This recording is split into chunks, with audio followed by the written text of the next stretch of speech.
Hello? Hello, reception. Hello, reception. It's me, Miss B. Don't be scared. I'm wearing a costume. Do you think you can tell a grown-up if you know what costume is this? What book character could it be? I am green. I have sharp teeth. And I have spiky tail. And I'm snap. Crocodile! Well done, everyone.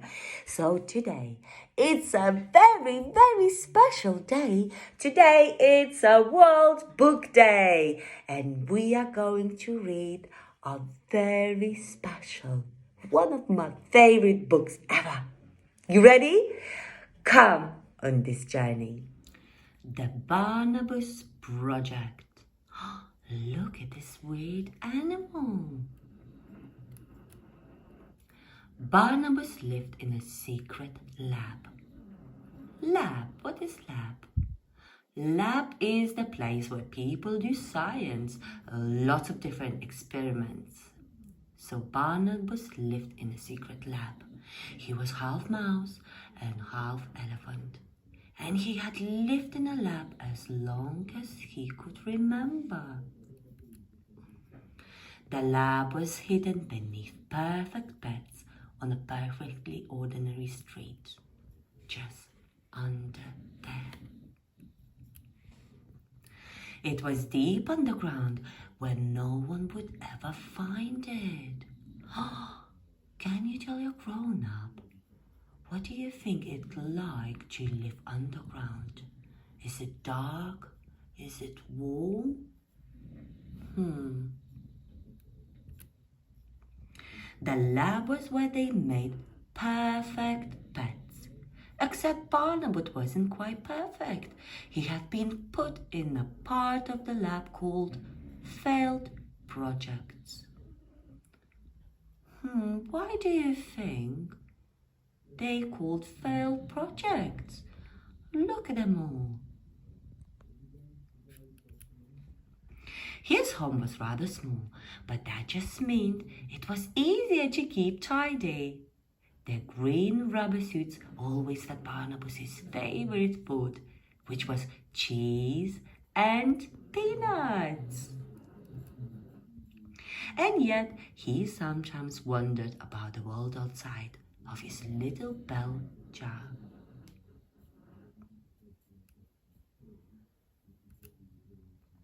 It was Pip the cockroach who told them stories about the world above.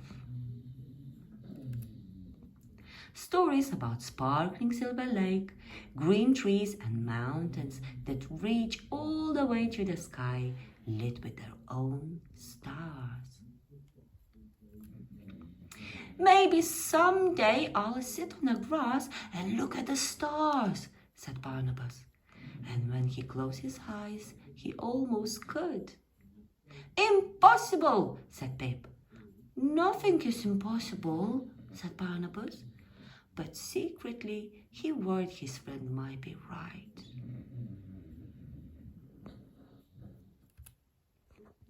At the moment, the green rubber suits came in. At that moment, the green rubber suits came in. Who could that be, children?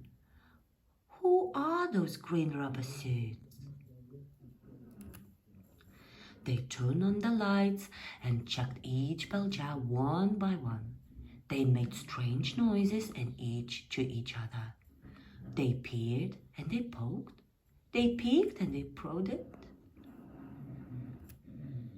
They put red stamps on all the jars that said, fail, fail. Why do you think they put those stamps on with the word fail? Then they left. What does it mean? Said Barnabas, looking up the strange red stamp. It means you are going to be recycled, said Pip. That's what happens to all failed projects. You'll be fluffier afterwards, offered Pip kindly. And you'll be cuter and your eyes will be probably bigger. I like having small eyes, said Barnabas, although he wasn't even sure anymore. Barnabas slumped in his chair. He wasn't fluffy enough, and his eyes were beady. But he liked himself just the way he was. And what if, after he was recycled, peanuts and cheese were no longer his favorite foods? What if his friends didn't recognize him after? What if he no longer cared about green trees and mountains lit with their own stars? We need to escape, said Barnabas suddenly. The other failed projects gasped. But then they cheered. Impossible, said Pip. Nothing is impossible, said Barnabas. He took a step back. And he kicked as hard as he could. He charged at the glass, but the bell jar was just much stronger than he was. Finally, Barnabas made a sad sound with his trunk. Honk. A tiny crack appeared. Look at that. Whoa! Look at Barnabas. What did he do? Look at his trunk and puffy cheeks. He was free. Then he freed the others, the dust bunnies, little light-up Lois, Bumble Bear, Mushroom Sloth, Wally the Ripple, Stick 1 and Stick 2, Moshi, Pompadour, Blinky, the Bottle Mogs, Spike, Pinto, Chloe, Peep, Leaf, and all of them. You have to understand, they have never been outside of their jars before. There was quite a commotion. They whooped and sang. They chirped and hooted. They stretched their legs and jumped for joy. When they calmed down a bit, they peeked over the edge. The floor was far below. Now what? Said Quirk. We have to work together, said Barnabas. One by one, they helped each other down, until they finally reached the floor. Shh, said Barnabas, and they all fell silent. Then they heard it too. Footsteps in a corridor outside. Quick, said Barnabas. We can't go through here. We can't go through here. He didn't like dark places, but the footsteps were getting closer. Who could that be, children? Everyone crawled into the vent with the light-up Lois leading the way. It was a tight squeeze for some of them. Look at them, all squeezing through.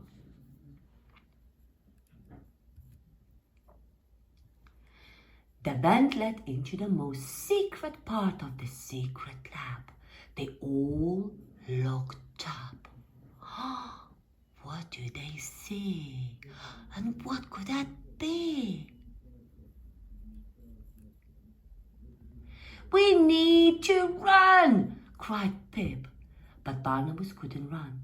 Their great sad eyes seemed to be looking directly at him. We can't leave it behind, said Barnabas. It's scary, said Pip. It's monstrous, said Qued. It's appalling, said Amortax. It's a failed project, said Barnabas, just like us. They worked together to turn the great wheel that opened the tank. But it was too late. Oh no, who is here, children? The green rubber suits had found them. Just when all seemed lost, the tank doors swung open and water flooded into the lab. Whoosh! Up the water carried them. Up to the world above. Wow! When they finally opened their eyes, they were in a puddle surrounded by shelves of perfect pets. Everyone ran towards the exit.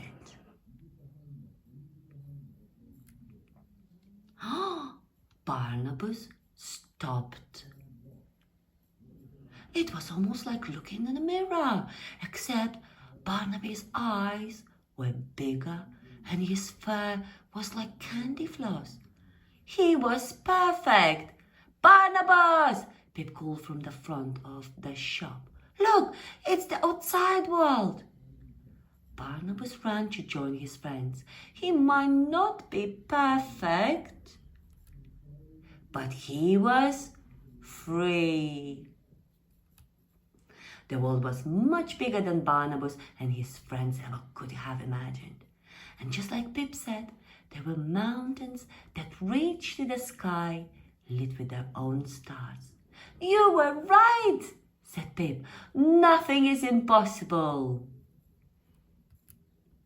Soon they found a place full of sunshine and happy noises, green trees and soft grass. A place that might be home. It wasn't always easy, but they always stuck together. Well done, everyone. What a beautiful story. So, can you speak with your grown-up and answer all those questions underneath this video? It's really good to think, how would you feel if you were Barnabas? What would you do? Would you help your friends? How would you like to live underground? Well, everyone, talk to your grown-up and share your answers with us. And don't forget to enjoy our special, amazing World Book Day. Have fun, everyone. Bye.